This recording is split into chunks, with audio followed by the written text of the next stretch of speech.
The Egyptians in the school of Thoth knew that a simple eye movement was the key to activating a portal in your mind. I'm not going to tell you the complete secret yet. First, I'm going to prove that the mechanism works on you right now. Wherever you are, stop everything. Relax your shoulders. Without moving your head, simply lift your eyes and focus on an imaginary point right in the center of your forehead. Don't force it, just direct your gaze upwards and inwards. Hold for 5 seconds. Feel it. The subtle pressure, the tingling that has just begun. There, you have just felt the first echo of your pineal gland being activated. You have already received the first delivery, the physical proof in real time. Now that you know it's real, I'll show you the secret map hidden in your eyes, revealing the other directions that access different things. Later, I'll give you the 30-second instant activation technique to use in your daily life, and when your brain is tuned in, I'll reveal the true secret of Thoth. How to use this state to manifest changes in your reality. If you felt the tingling, comment "I felt it" right now in the comments. And stay with me, because without the complete sequence, the activation won't hold. Let's begin. The eye through which I see God is the same eye through which God sees me. My eye and the eye of God are one eye, one vision, one knowledge, and one love. That tingling sensation isn't some esoteric mystery, it's science.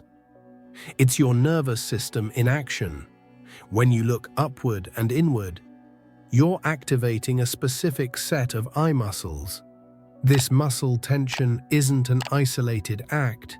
It generates a bioelectrical impulse that travels along a direct neural pathway, an express route to a precise point in the geometric center of your brain. It's as if you were pressing a physical button that triggers a switch hidden deep within your mind.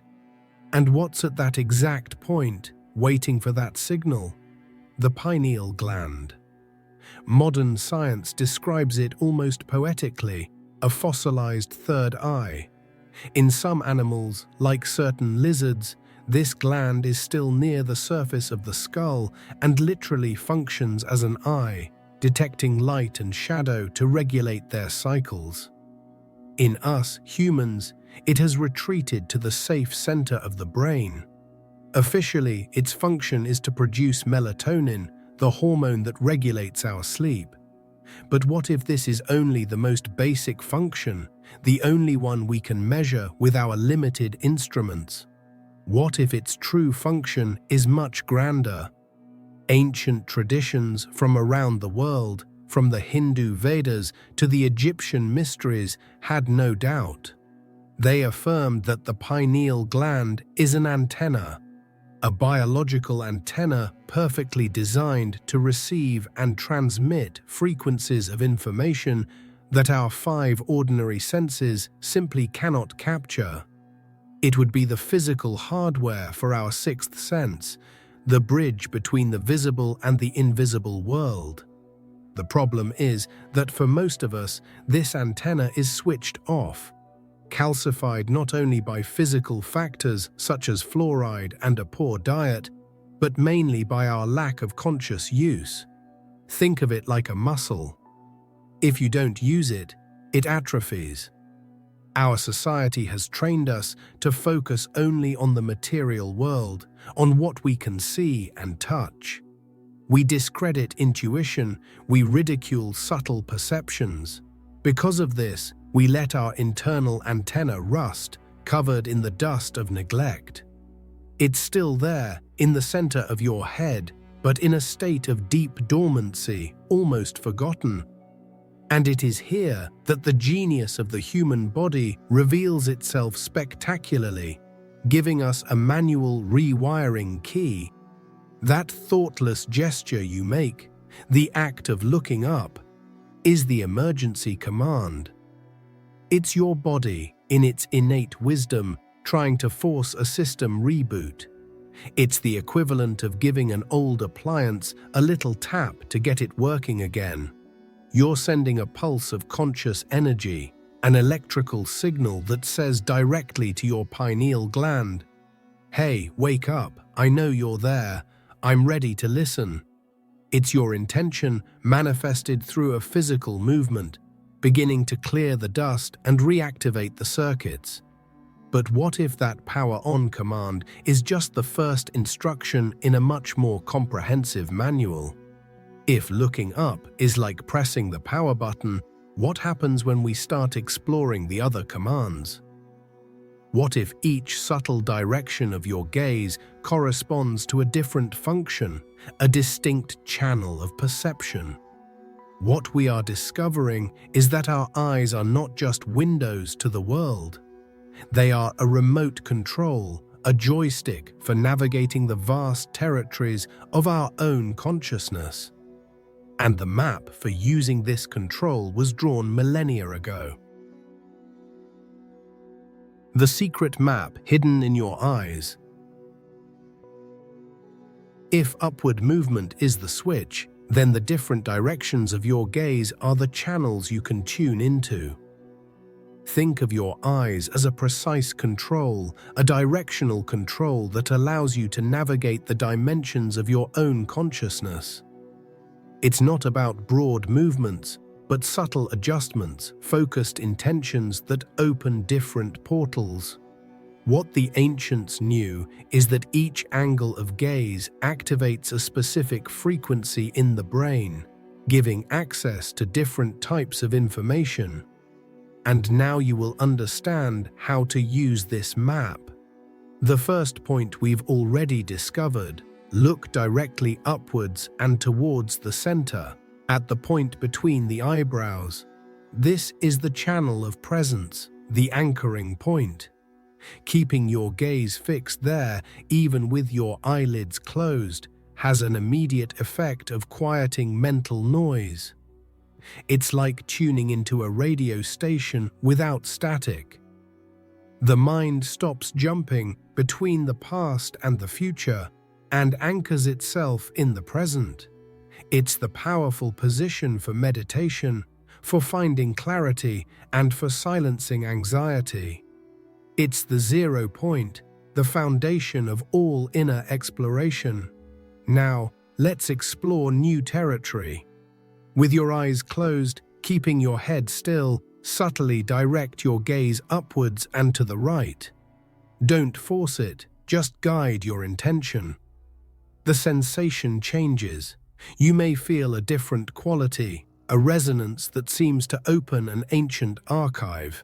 This direction, according to Hermetic teachings, connects us to the field of transpersonal memories. Not the memories of your lunch yesterday, but deep echoes, sensations from past lives, dormant talents, and wisdom that your soul has accumulated over ages. It's like accessing the cloud of your eternal consciousness. What if we reverse the direction, move your inner gaze, still with your eyes closed, upwards and to the left? Once again, the energy changes. The sensation becomes more ethereal, more vibrant. You have just tuned into the channel of potential, the field of intuitive vision about the future. It's not about predicting lottery numbers, but about feeling the currents of probability. It's about capturing an intuition about which path to follow, feeling the energy of a decision before making it, perceiving a danger or an opportunity that has not yet manifested on the physical plane. It's your internal radar scanning what's to come. Each of these directions is a gateway to a different reality, a distinct layer of your perception. Center for presence, right for the soul's past, left for the potential future. Your eyes are the record player needle, and your consciousness is the music playing. By learning to move that needle with intention, you gain the ability to choose which track from your vast inner library you wish to hear. You cease to be a passive listener, subject to whatever the radio of your mind decides to play, and become the DJ of your own experience. And the ancient Egyptians, masters of this science, understood this so profoundly that they created one of the most powerful and mysterious symbols in human history to represent this map. A symbol that most of us only know superficially, as a lucky charm or protection. But the truth is that this symbol is not a drawing. It is an instruction manual. It is the complete diagram of the awakened eye, showing exactly how to restore our lost vision. And that symbol is the Eye of Horus. We've all seen the Eye of Horus. In pendants, tattoos, history books. It has become a pop icon of Egyptian culture, an amulet that promises protection, health, and power. But that's a terribly superficial view. Reducing the Eye of Horus to a simple talisman is like using a supercomputer as a paperweight. The truth is that this symbol is one of the most ingenious and complex infographics ever created by humanity. It's not a drawing to be looked at, but a map to be experienced, a guide to the re-engineering of human consciousness. Mythology tells that Horus, the falcon-headed god, lost his left eye in an epic battle against his uncle Set, the god of chaos. The eye was shattered.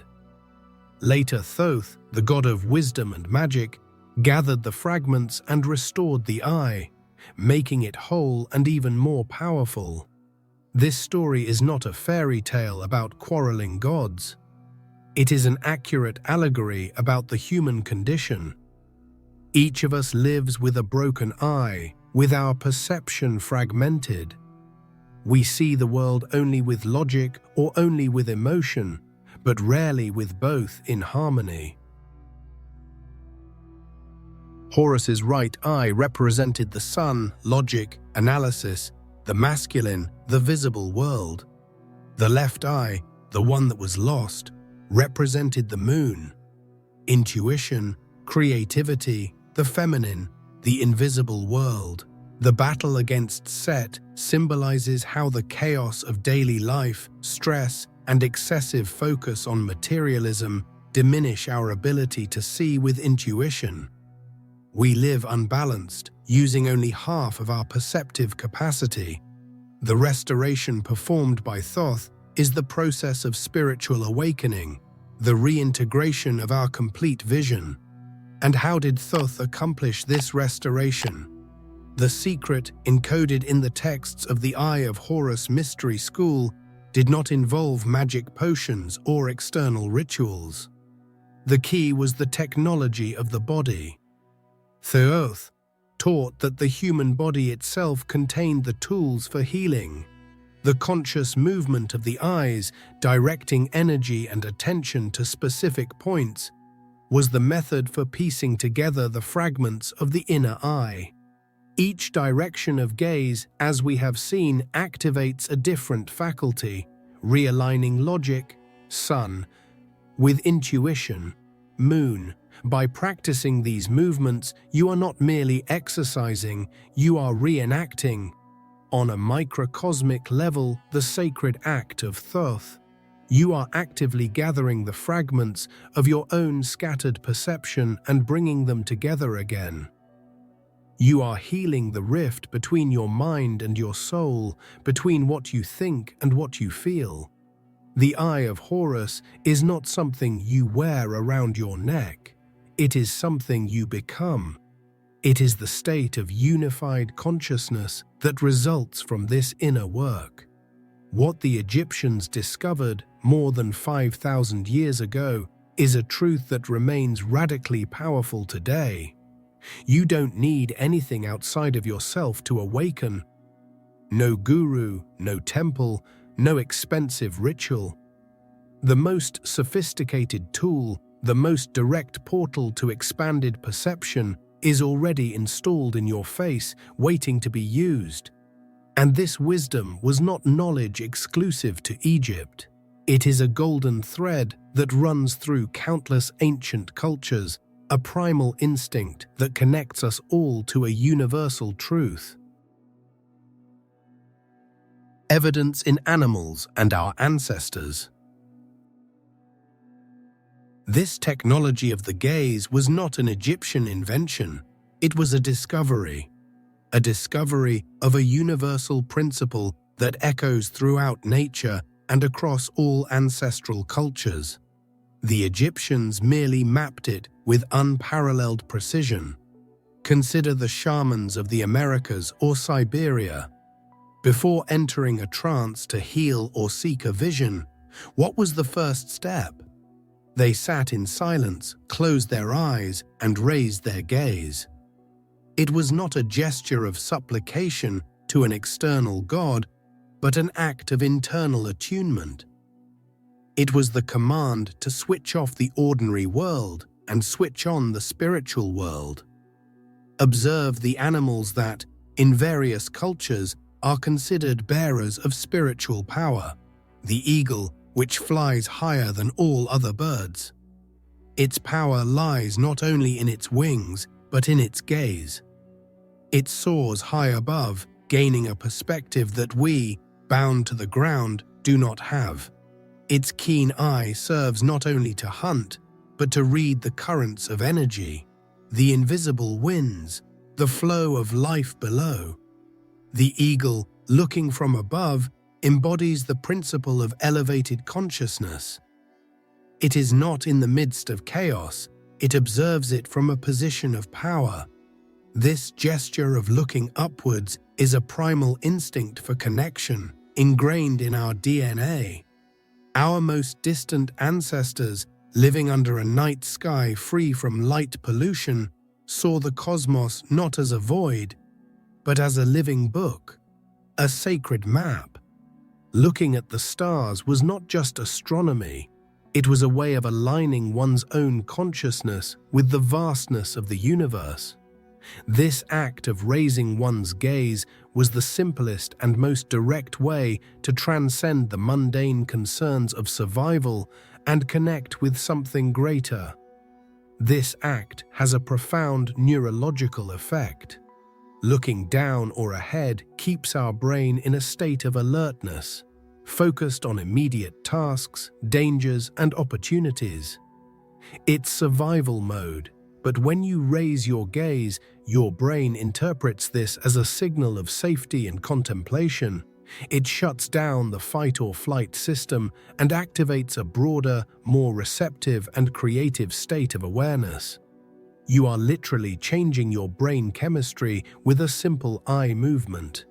By practicing this gesture, you are not merely activating a part of your brain, you are connecting to an unbroken lineage of seers, healers, sages, and mystics who, throughout the ages and in every corner of the world, have discovered this same key. You are joining a silent chorus of souls who have found in the heavens a mirror for their own inner immensity. What they knew, and what you are rediscovering now, is that the path upward to the divine begins with a simple inward movement. And what's most fascinating is that modern science, with all its advanced technology, is finally beginning to reach the same conclusions that these ancient peoples reached through pure observation and introspection. What was spiritual wisdom to them is becoming verifiable scientific fact for us today. The bridge between mysticism and neuroscience is being built, and it confirms exactly what the ancients always said about the hidden power in our gaze. What was once considered mysticism is now being validated in laboratories. Modern neuroscience, through tests such as electroencephalography, EEG, can map in real time what happens in your brain when you perform certain actions. And what they have discovered about eye movement is impressive. When you raise your gaze to the point between your eyebrows, your brain begins to change its operating frequency. It's a measurable and immediate change. In our normal waking state, preoccupied with work, traffic, and bills, our brain operates predominantly in beta waves. These are fast waves associated with alertness, external focus, logic, and stress. It's the problem-solving mode. But the moment you raise your gaze and hold it, EEG monitors show a transition, beta waves decrease, and the brain begins to produce alpha and theta waves. These are the waves of deep relaxation, creativity, intuition, and lucid dreaming. Alpha waves are the bridge between the conscious and the subconscious. It's the state you reach in the first few minutes of meditation or when you're absorbed in a creative activity, in the flow. Theta waves are even deeper, associated with advanced meditation, REM sleep, and moments of great insight, the famous eureka moments. By simply moving your eyes, you are voluntarily inducing your brain to enter a state that most people take years of meditation practice to achieve. And that tingling sensation you feel, that also has a scientific explanation. The esoteric maxim, where attention goes, energy flows, is actually a bioelectrical principle. Your attention is a form of conscious energy. By focusing your attention and gaze on your frontal lobe, the area of your forehead, you are directing a greater flow of blood and electrical energy to that region. This area of the brain is associated with self-awareness, planning, and decision-making. You are literally illuminating and charging the command center of your perception. The pineal gland, located just behind this area, functions as a piezoelectric transducer. This means it can convert mechanical pressure and electrical energy into other types of signals. The subtle pressure of the eye muscles and the focus of their bioelectrical energy may, in fact, be squeezing the gland, stimulating it to become active in a way that goes beyond the simple production of melatonin. You are activating your internal antenna, preparing it to receive more subtle signals. All of this leads us to an inevitable conclusion. The ancient sages weren't using metaphors. They were describing a real biological process with the language they had available. The awakening of the third eye is not a fantasy. It's a neurophysiological event that can be consciously initiated. And now that you understand the science behind the gesture, the mysticism behind the science, and the history behind it all, it's time to transform this knowledge into a practical tool. I'll show you how to use this key in 3 simple steps to instantly activate your perception. The 3-step instant activation technique. Now let's bring together all the knowledge you've received. The time has come to transform theory into direct experience, promise into reality. You don't need an altar, incense, or a quiet place in the mountains. The power of this technique lies in its simplicity and portability. You can do it right now, wherever you are, in less than a minute. This is the essence of the secret of Thoth, distilled into a practice for the modern world. Forget everything you think you know about meditation. This is more direct. The first step is breathing. Breathing is the bridge between your body and your mind. Before anything else, take a deep, conscious breath. Inhale through your nose, feeling your lungs expand completely, and then exhale slowly through your mouth, as if releasing all the tension of your day. Do this only once, but with complete intention. This simple act signals to your nervous system that it is safe to relax, that it is time to switch from alert mode to receptive mode. It's preparing the ground. The second step is the gesture. Now, without moving your head, Slowly raise your eyes, directing them to the exact point in the center of your forehead and slightly above. Don't strain your muscles to the point of pain, but feel a slight tension, the confirmation that the command has been given. Keep your gaze fixed on this invisible point. You are pointing the antenna. You are directing the flow of energy. Remain with your eyes open, fixed upwards for about 5 seconds. You are accumulating the energy charge necessary for activation. The third and final step is internalization. With your eyes still looking upwards, gently close your eyelids. The magic happens now. Continue looking at that same point, but from within, with your mind's eye. The sensation of pressure or tingling will likely intensify. Just breathe normally and observe. Don't look for anything. Don't expect anything. Just be the silent witness to the sensation. Stay like this for 30 seconds. In this state, with the brain in alpha/theta waves and the pineal gland stimulated, your logical mind takes a back seat. Your intuition is in control. You just did it. You used a physical gesture to induce a shift in your state of consciousness. It's not about thinking, it's about feeling. It's not about seeking answers, it's about becoming receptive to them. You consciously activated the center of your spiritual perception, opening a direct channel to your inner wisdom. This simple practice, done daily, begins to decalcify and strengthen your pineal gland, making your intuition increasingly clear and reliable. But after opening the door, how do you understand what's on the other side? After activating the intuition, the first thing your logical mind will do is try to invalidate the experience. It will say, "Nothing happened, I didn't see any light, this is nonsense." And it is precisely at this point that most people give up and the door closes again. The biggest mistake is expecting intuition to communicate with you in the same way your rational mind does. Intuition doesn't speak in complete sentences, paragraphs, or logical arguments. Its language is much more subtle, much more primal. The language of your sixth sense is the language of sensations.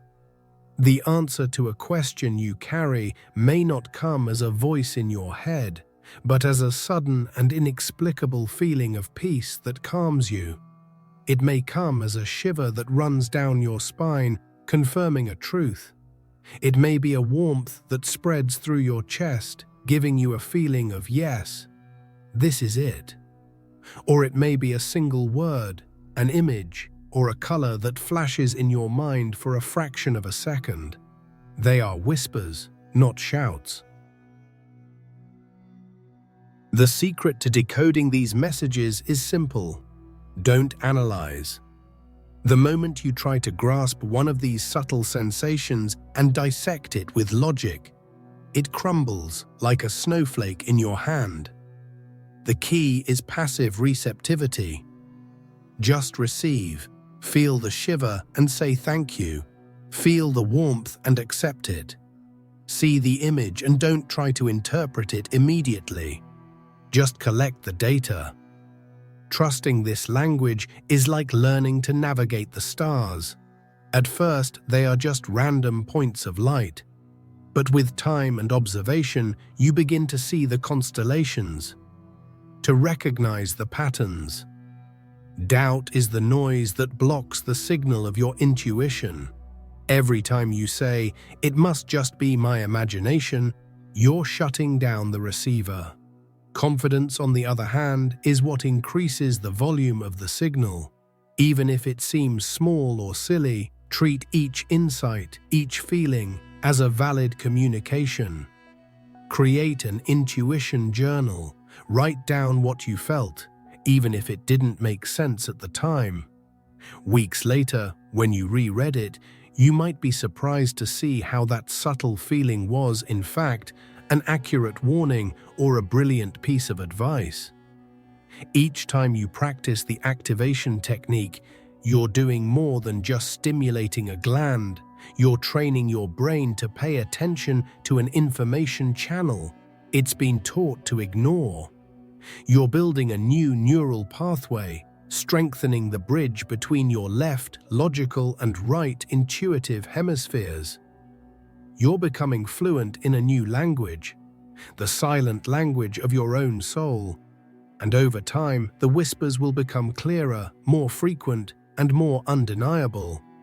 And the most powerful thing of all is that with this practice, something fundamental changes in your daily life. That gesture that was once just a nervous tic, an unconscious movement, gains a completely new meaning. It transforms from a forgotten reflex into a conscious reminder of your inner power. You begin to realize that your body, all along, was trying to show you the way. And now, finally, you are ready to listen and understand what it has to say. The gesture that now has a new meaning. From this moment on, that simple act of looking up will never be the same for you. It has been transformed. What was once an empty gesture, an unconscious reflex, has now become a symbol laden with meaning and power. Every time your body does it automatically, in the middle of a sentence, when searching for a memory, or when having a new idea, you will no longer ignore it. You will know exactly what is happening. You will feel the click of the key in the lock. It's not a distraction. It's your internal operating system activating deep information access mode. It's your subconscious telling your conscious mind, stop looking for the answer out there, in the logical world. The information you need isn't there, it's right here inside.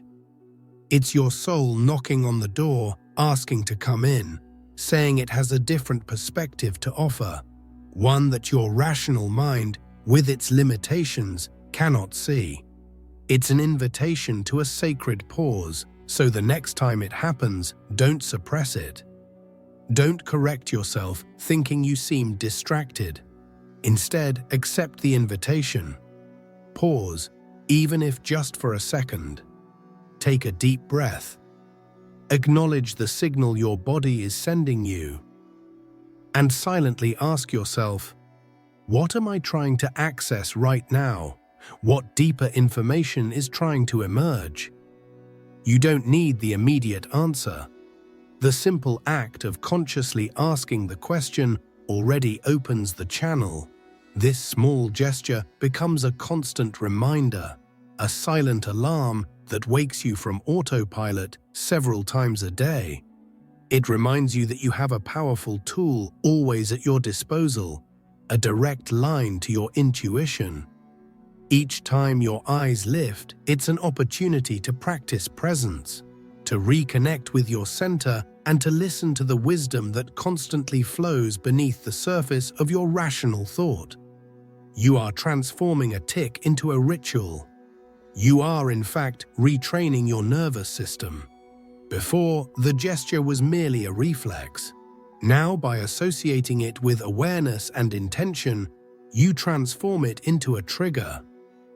Over time, simply looking up will be enough to calm your mind and open your intuitive channel. Even without complete practice, you are installing a shortcut in your own brain, a quick access button to your highest state of perception. You effectively transformed an unconscious habit that everyone has into a conscious act of power that few know. You took a piece of coal that everyone carries in their pocket and, through the pressure of your consciousness, transformed it into a diamond. And that is true alchemy.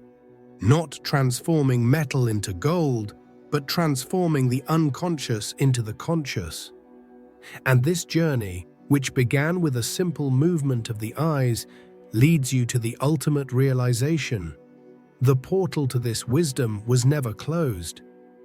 You may have begun this journey thinking you would need years of meditation in a monastery or secret rituals passed down from master to disciple to finally access your spiritual insight. The truth, as you have discovered, is much simpler and at the same time much deeper. The switch to your inner light has never been hidden in some distant place. It has always been there, in the most natural gesture, in the most instinctive movement of your own eyes.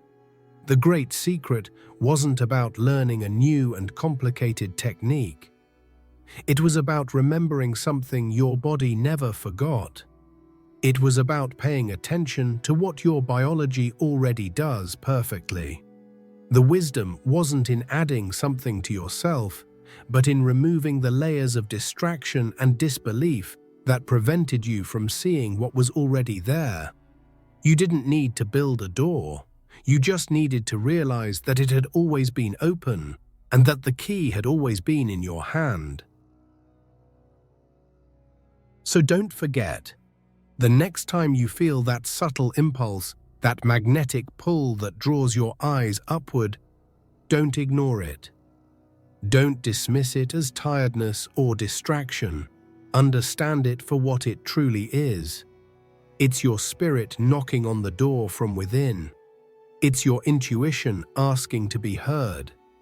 It's your pineal gland, your inner eye, trying to ignite in the most hidden center of your being, seeking the light of your own consciousness to shine.